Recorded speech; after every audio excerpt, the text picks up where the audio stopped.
Here is an insane car poor fact that you need to hear. About 1 in 4 people who trade in their car for a new one are still underwater on their original car loan. That basically means they're paying off debt on a car that they no longer even own. And what's worse is that debt is not going away. It doesn't just disappear. No, it is compounding. The leftover loan balance often gets rolled over into the next loan. It's like swiping your credit card to pay off another credit card, except instead of points or miles, you just get deeper into a financial hole. And these car payments are not cheap. It's not like some $20 Netflix subscription or a cheeky $100 gym membership. According to a recent Edmunds report, quote, nearly 20% of new car loans have monthly payments exceeding $1,000. And right now, the average financing, the average for a car is $42,388. You want to know what you can buy with $42,000? With that kind of money, you could get a year of tuition at a US private college or a whole 4 years of college at an in-state university. You could buy 1,000 brand new iPhones, because why not? You could get 840 Labubus, though if you did, I would legally be required to come find you and force you to watch my Labubu critique videos. You could also use that 42 grand to put a 20% down payment on a modest home in some areas. Or if you invested that money at say 30 years old, you would probably have over $450,000 by retirement age. And that's even accounting for inflation. But no, instead, we are trapped within a car craze culture where cars are both an expensive status symbol and simply a tool we need to exist. Why is this? I mean, why do we keep buying cars that we cannot afford? And why is it so hard not to? Here's the truth.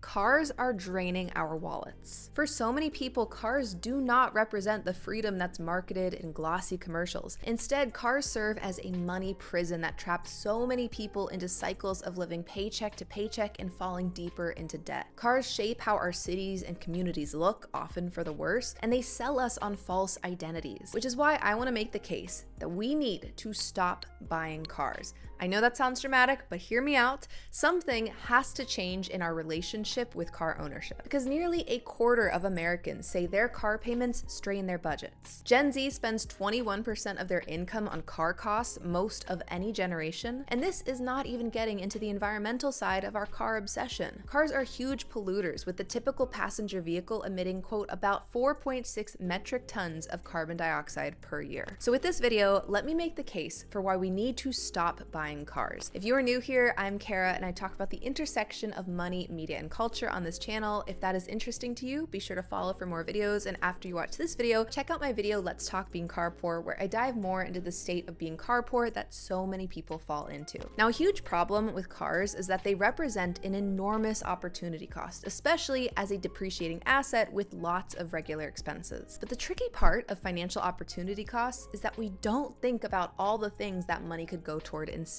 Which is why for this video, I actually went and made a fun money calculator with today's sponsor, Replit. That is right, I made an entire app, folks, one where you can see the exact opportunity cost of something you spend. Now you might be thinking, wow, Cara is an awesome video essayist and an expert coder, and the answer is no. Y'all, I took a Comp Sci 101 class when I was 18 and I sucked at it, but luckily with Replit, you can build and design your own custom apps without a shred of coding knowledge. All you have to do is tell Replit what you would like to build and it'll do everything for you. You can iterate on the idea, make adjustments, and launch everything straight from Replit. So if you've ever had an app idea that you have wanted to try out, or your business could use a custom program to boost sales, or maybe you want to make a fun app for an upcoming friend's birthday, go check out Replit with my link down below. It is seriously so easy, it's so fun to make, and their free tier means that you can start making apps completely for free. Not to mention, Replit recently launched Agent 3, which is their most advanced agent today. It can run longer and on its own, it can test its own work, and it can even build agents and automations to help you with your tasks. For example, you could have Replit build you an automation that sends you a daily email summary of major news from your stock portfolio, or a bot that helps you book meetings. Go to replit.com/refer/Cara Nicole to try Replit yourself. I'll leave the link down below, plus the link to my fun money calculator so you can see what I built with them in literally 10 minutes. It's super cool, and a big thank you to Replit for sponsoring today's video. So returning to why we need to stop buying cars, cars, let's go back to that stat on how 1 in 4 people who trade in their car are still underwater on their original car loan. Because what's happening there is that people have accumulated something called negative equity. This means that you owe more on an asset, like a car, than it's even worth. And this happens especially with car loans because cars depreciate immediately. Literally the second that you drive off of a car dealership's lot, your car's value goes down 20%. And on average, every year after it, it continues to drop about 10% in value. So say you buy a car for $35,000 with a car loan,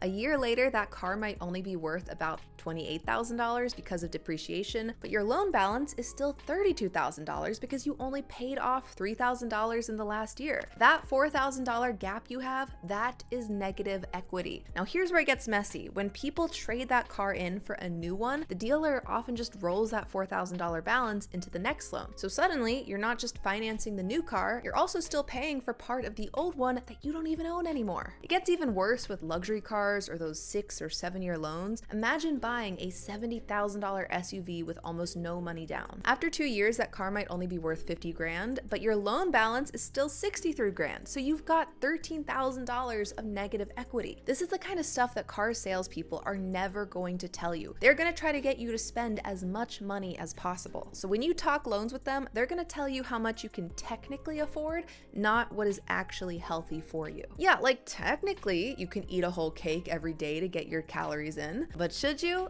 No, not a great idea, but I bet the bakery owner would love that idea. Car salespeople are often described as sleazy and pushy, and honestly, I think for good reason. They often use manipulative strategies to push you into spending beyond your means and locking you into terrible debt. One of the strategies they'll use is focusing on monthly payments rather than the total amount due. Look at any car commercial and they love doing this. Lease an all-wheel drive Hyundai Tucson for $259 a month today. In that commercial, just look at how big that $259 number is compared to the per month for 36 months text, or how even smaller on the screen is the text $3,999 due at signing. I even think it's worth noting how they say 36 months instead of 3 years. It's little strategic choices like that that trick people into thinking that your car cost is not overwhelming, that it won't be something that can eat you alive financially. The other thing that car salespeople are notorious for doing is pressuring you to act fast. This deal won't last forever, or that car probably is gonna sell out soon. Statements like that give customers this sense of urgency, like they have to make a choice now or they're gonna miss out. That is a strong emotion to spark in people, and it's one that can lead people to making very impulsive decisions. And yeah, sure, make an impulsive decision every once in a while about some $50 hoodie, but an impulsive decision on a $50,000 purchase?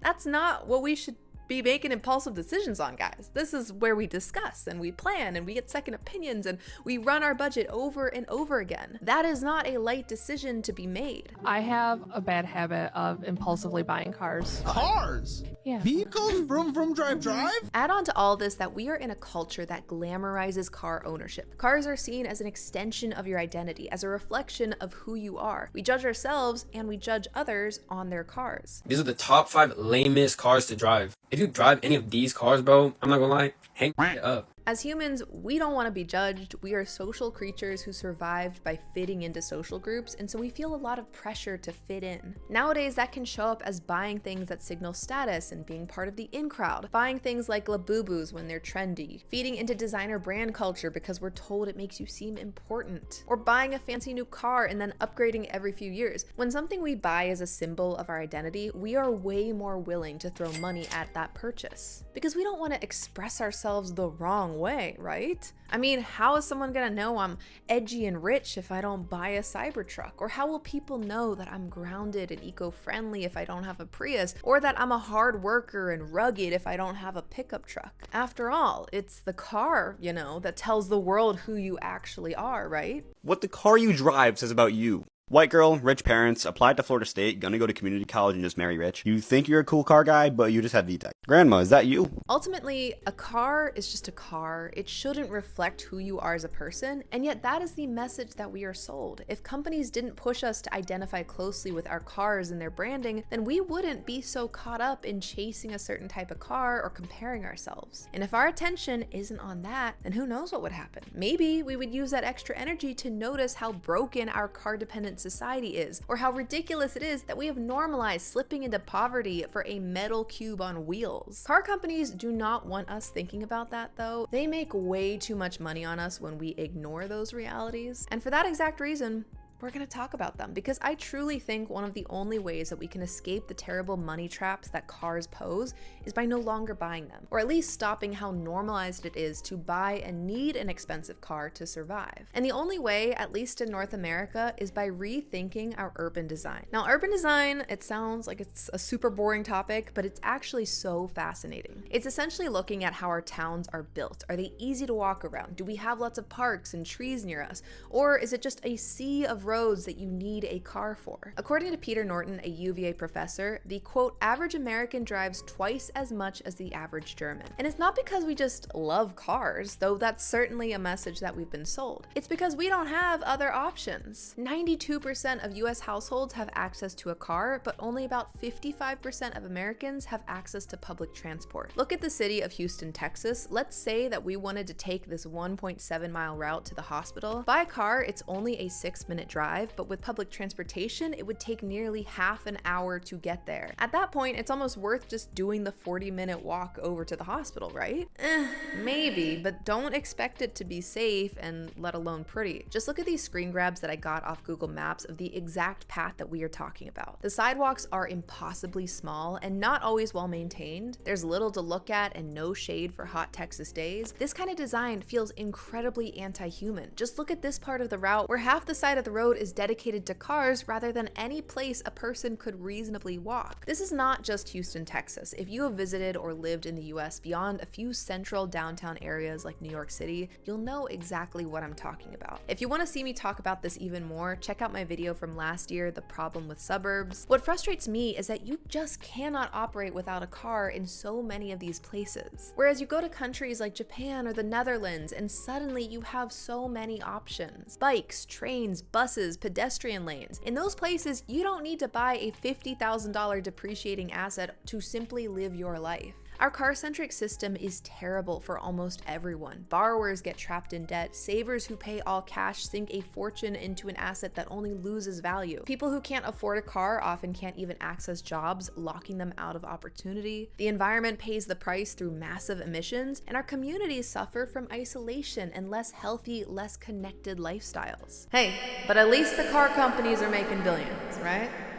Right? Long live the automobile industry. Anyways, right now the system is rigged in favor of cars. So what can we do? For one, we need to stop buying cars. And now obviously, if you need a car, you need a car. I'm not gonna say never buy a car again, but really think it through when you do need to buy a car. What if I bought a used car instead of a new one? What if I went for that less expensive, less fancy car that's just as functional? How are other people's perceptions influencing what I do with my money? Second, we need to dream bigger for our world. Think about why we adore going to Magic Kingdom at Disney World and walking the streets in a popular European city. A lot of that magic comes from the environment feeling approachable and for humans. They're places that you can navigate without having a car. They feel welcoming and connected rather than harsh and isolating. What if we designed our lives to only need a car for long distances that trains or planes cannot reach? If we did that, we could start seeing a world with a whole lot less financial stress, a much cleaner planet, and stronger, healthier communities. But we have to start imagining that potential future and realize that that is the reality for so many people around the world right now. So why not us too? At the end of the day, I think cars are supremely overrated. Like I said earlier, they've been sold to us as a symbol of freedom, but really they are a burden that keep us broke and trapped. Even though we can't fix our car-centric world overnight, we can start to question it. We can push against the pressure to overconsume. We can stop taking on unsustainable car loans, and we can start demanding better infrastructure and policies for our towns. So no, we don't need to just stop buying cars forever, but we do need to stop buying into a system that tells us that we do not have a choice. But what do you think? Have car loans financially devastated you or someone that you know? And what do you think about our car-obsessed culture? Let me know your thoughts in the comments down below and what topics you would like to see me cover next. If you like this video, go watch my video on being car poor or my other video about the problem with suburbs. A big thank you to my patrons on Patreon and those on Buy Me a Coffee for supporting this channel, and thank you so much for watching. I will see you next time. Bye.